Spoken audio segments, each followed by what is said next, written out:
మా వార్తలతో ప్రభుత్వాలను కూల్చేస్తాం, ప్రభుత్వాలను తీసుకొస్తాం. ఒకవేళ మా వార్తల్ని పట్టించుకోకుండా ప్రజలు ప్రభుత్వాన్ని ఎవరినన్నా వేరే వాళ్ళని ఎన్నుకుంటే ఆ ప్రభుత్వాలని కూల్చేస్తాం.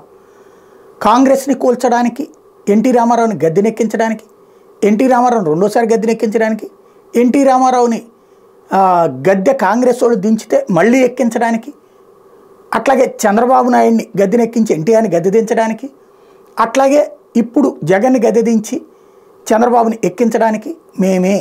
మధ్యలో ఓడిపోయినప్పుడు వాళ్ళ తప్పు తప్పించి గెలిచినప్పుడల్లా మా వాళ్ళే, ఇప్పుడు ప్రభుత్వాన్ని కూల్చేది మేమే అన్నటువంటి ఒక మాఫియా మీడియా ప్రధాన సూత్రధారి రామోజీరావు గారికి సంబంధించినటువంటి మరొక రాక్షస కథనం.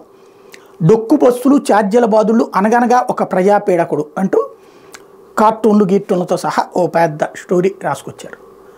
అనగనగా ఒక ప్రజాపీడకుడు, ఎస్, అనగనగా ఒక ఆంధ్రాలో మాఫియా రాజ్యాధినేత ప్రజలకు సంబంధించినటువంటి భూముల్ని బలవంతంగా గుంజుకుని ప్రభుత్వం చేత అవి లాక్కోబిచ్చి ఆ లాక్కున్నటువంటి భూములలో ఒక విశ్వవ్యాప్త స్టూడియో కట్టి ఆ స్టూడియో కోసం అని చెప్పేసి తన మాట వినేటటువంటి బంట్రోతు లాంటి ముఖ్యమంత్రితో తన స్టూడియో వైపుకి ఫ్లైఓవర్లు వరుసపెట్టి కట్టించుకున్నటువంటి మహారాజ్యాధినేత.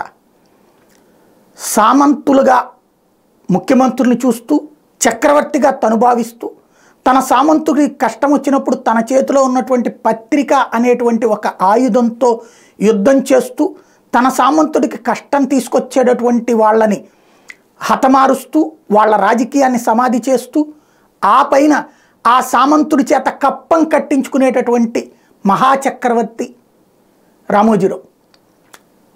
పేదవాడు అనేటువంటి వాడికి పెద్దవాడు కాకూడదు, పేదవాడు ఎప్పుడు పేదవాడిగానే ఉంటేనే, మన కాళ్ళ కింద పడుంటేనే వాడికి మనం వేసే బెచ్చంతోనే బ్రతకాలనేటువంటి అహంకారపూరిత ధోరణికి ప్రతినిధి.